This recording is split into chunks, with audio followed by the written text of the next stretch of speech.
guess it's a birthday. You have a birthday coming up for the Erickson School. We do. We will be.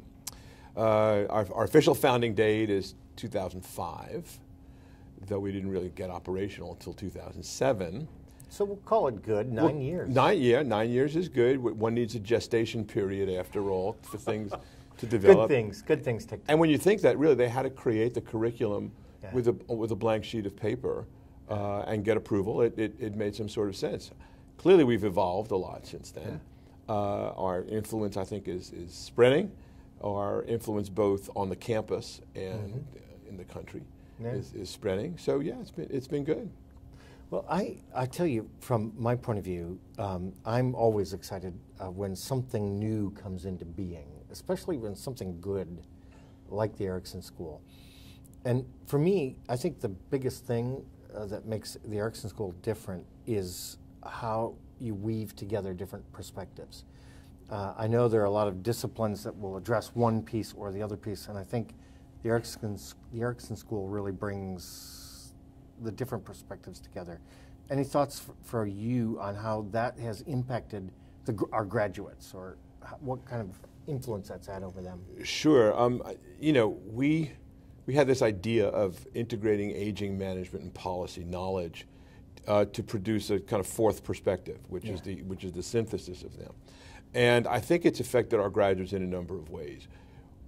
One is they leave with a sense of discomfort about what exists out there.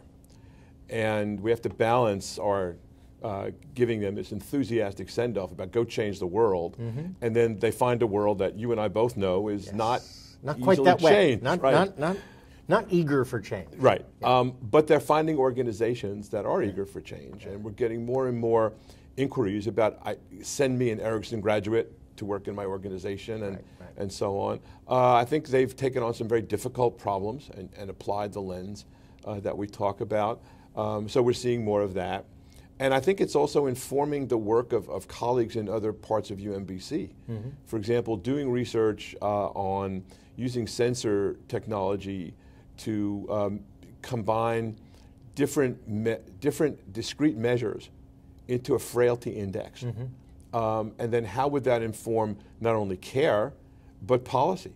How would we be able to have different kinds of medical care? How would that square with the way care is reimbursed at this point? Would it be an advantage for accountable care organizations to be able to do that? So those are just some of the scenarios that are really beginning to play out over time. You know, you talk about that, the struggle to change the world.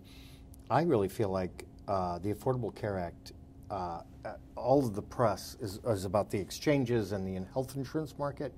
The real revolution is in how organizations are flipping the polarity in terms of what they're thinking about what is quality, what am I responsible for. And I think actually our graduates have a pretty good grip on that from day one because they've synthesized these different points of view. Yeah, in a way the Affordable Care Act is the fruition of a model that our students are pretty ready to really lead and take advantage of, because as we've always said in our work together, you know, taking care of older persons really involves a system that is integrated, informed, sensitive, and goes beyond the traditional boundaries of care organizations and even care models.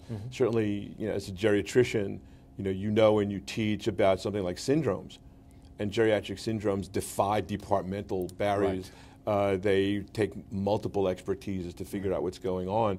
And so when our students are going out into the world, now they're saying, well, you know, there are organizations that can really take that knowledge and come up with good solutions. So I think one of our first applications was the Holy Cross Seniors Emergency Department, where we were able to break that model and say, you know, you really have to learn a lot of things about older people in order to care for them properly in the emergency room.